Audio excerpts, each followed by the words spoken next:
On the 9th of October 2012, the Taliban shot me on the left side of my forehead. The terrorists thought that they would change my aims and stop my ambitions. But nothing changed in my life except this. Weakness, fear, and hopelessness died. Strength, power, and courage was born. Honorable UN Envoy for Global Education, Mr. Gordon Brown, respected elders, and my dear brothers and sisters, Assalamu alaikum. Thank you. Today, it is an honor for me to be speaking again after a long time. Being here with such honorable people is a great moment in my life. And it's an honor for me that today I'm wearing a shawl of Benazir Bhutto Shaheed. I don't know where to begin my speech. I don't know what people would be expecting me to say. But first of all, thank you to God, for whom we all are equal. And thank you to every person who has prayed for my fast recovery and a new life. I cannot believe how much love people have shown me. I have received thousands of good wish cards and gifts from all over the world. Thank you to all of them. Thank you to the children whose innocent words encouraged me. Thank you to my elders whose prayers strengthened me. I would like to thank my nurses, doctors, and the staff of the hospitals in Pakistan, in the UK, in the UAE government, who have helped me to get better and recover my strength. I fully support Mr. Ban Ki-moon, the Secretary General, in his Global Education First initiative, and the work of the UN Special Envoy, Mr. Gordon Brown, and the respected President, General Assembly, Wok Yaramich. I thank all of them for their leadership that they continue to give.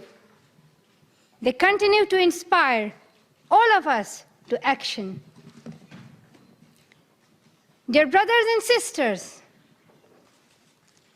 do remember one thing. Malala Day is not my day.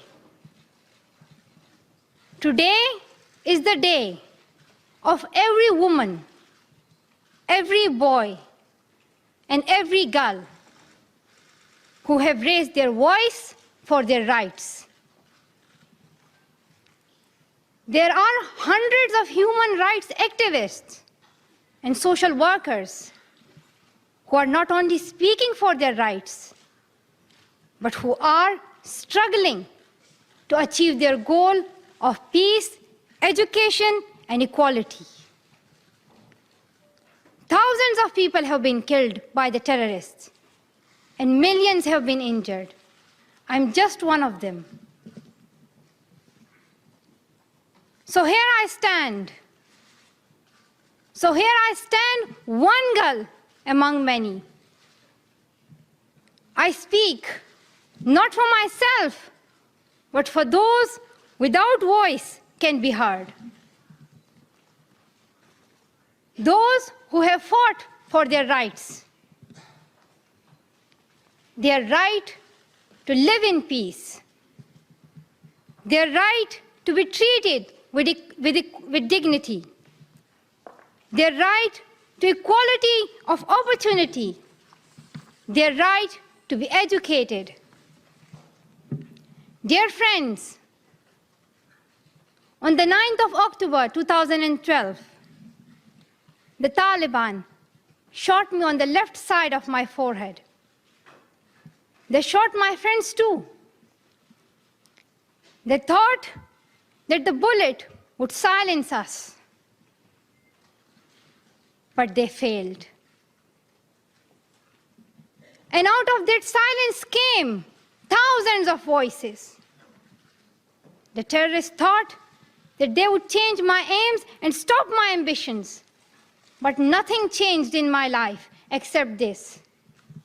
Weakness, fear, and hopelessness died.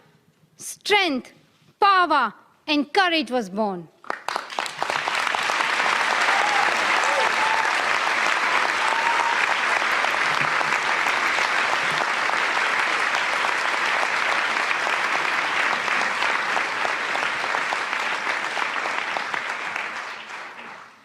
I am the same Malala. My ambitions are the same. My hopes are the same. And my dreams are the same. Dear sisters and brothers, I'm not against anyone. Neither am I here to speak in terms of personal revenge against the Taliban or any other terrorist group. I'm here to speak up for the right of education of every child.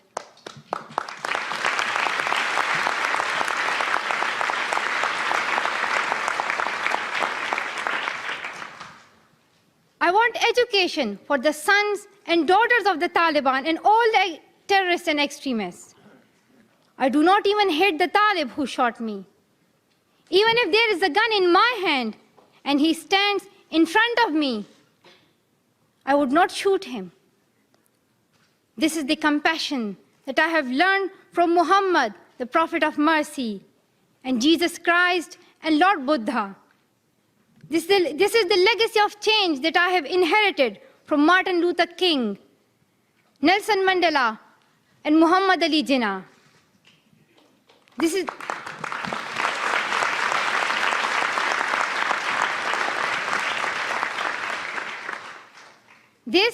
the philosophy of non-violence that I have learned from Gandhiji, Bacha Khan, and Mother Teresa.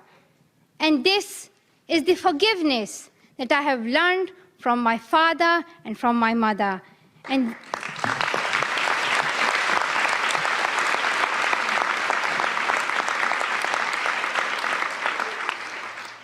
this is what my soul is telling me. Be peaceful and love everyone. Dear sisters and brothers, we realize the importance of light when we see darkness. We realize the importance of our voice when we are silenced. In the same way, when we were in Swat, the north of Pakistan, we realized the importance of pens and books when we saw the guns. The wise saying, "The pen is mightier than sword," was true. The extremists were and they are afraid of books and pens. The power of education frightens them. They are afraid of women. The power of the voice of women frightens them. And that is why they killed 14 innocent students in the recent attack in Quetta. And that is why they killed female teachers and polio workers in Khyber Pakhtunkhwa. That is why they're blasting schools every day, because they were and they are afraid of change, afraid of equality that we will bring into our society. And I remember that there was a boy in our school who was asked by a journalist, "Why are the Taliban against education?" He answered very simply by pointing to his book. He said, "A Talib doesn't know what is written inside this book." They think that God is a tiny little conservative being who would send girls to the hell just because of going to school. The terrorists are misusing the name of Islam and Pashtun society for their own personal benefits.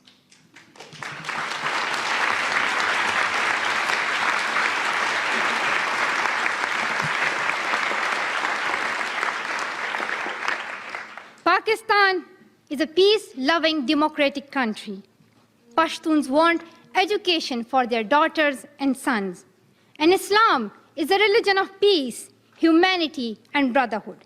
Islam says it's not only each child's right to get education, rather it's their duty and responsibility.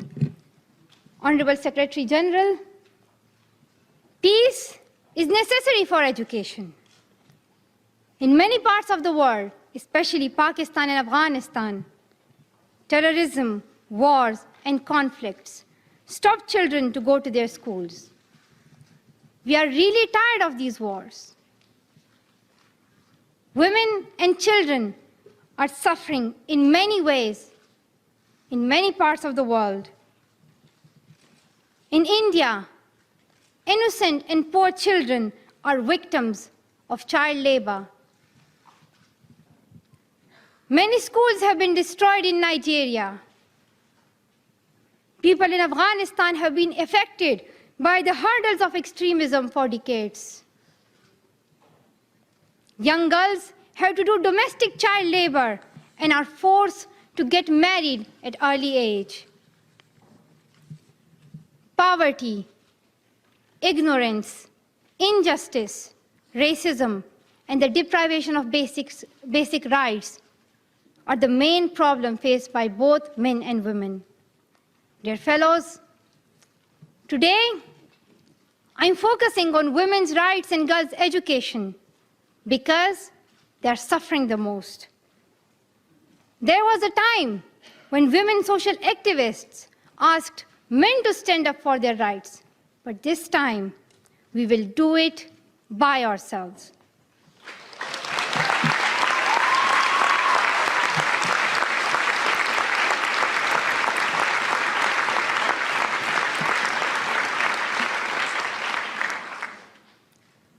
I'm not telling men to step away from speaking for women's rights. Rather, I'm focusing on women to be independent, to fight for themselves. So, dear sisters and brothers, now it's time to speak up. So today, we call upon the world leaders to change their strategic policies in favor of peace and prosperity. We call upon the world leaders that all the peace deals must protect women's and children's rights. A deal that goes against the rights of women is unacceptable.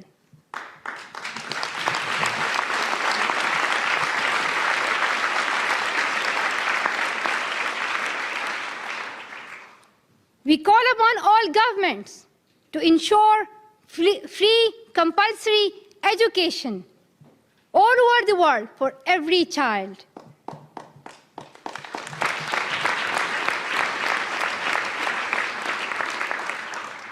We call upon all the governments to fight against terrorism and violence, to protect children from brutality and harm. We call upon the developed nations to support the expansion of educational opportunities for girls in the developing world. We call upon all the communities to be tolerant, to reject prejudice based on caste, creed, sect, color, religion, or gender, to ensure freedom and equality for women so that they can flourish. We cannot all succeed when half of us are held back. We call upon our sisters around the world to be brave, to embrace the strength within themselves and realize their full potential. Dear brothers and sisters, we want schools and education for every child's bright future. We will continue our journey to our destination of peace and education. No one can stop us. We will speak up for our rights, and we will bring change through our voice. We believe in the power and the strength of our words. Our words can change the whole world because we are all together, united for the cause of education. And if we want to achieve our goal, then let us empower ourselves with the weapon of knowledge. And let us shield ourselves with unity and togetherness. Dear brothers and sisters, we must not forget that millions of people are suffering from poverty, injustice, and ignorance. We must not forget that millions of children are out of their schools. We must not forget that our sisters and brothers are waiting for a bright, peaceful future. So let us wage a global struggle against illiteracy, poverty, and terrorism. Let us pick up our books and our pens. They are our most powerful weapons. One child, one teacher, one book, and one pen can change the world. Education is the only solution. Education first. Thank you.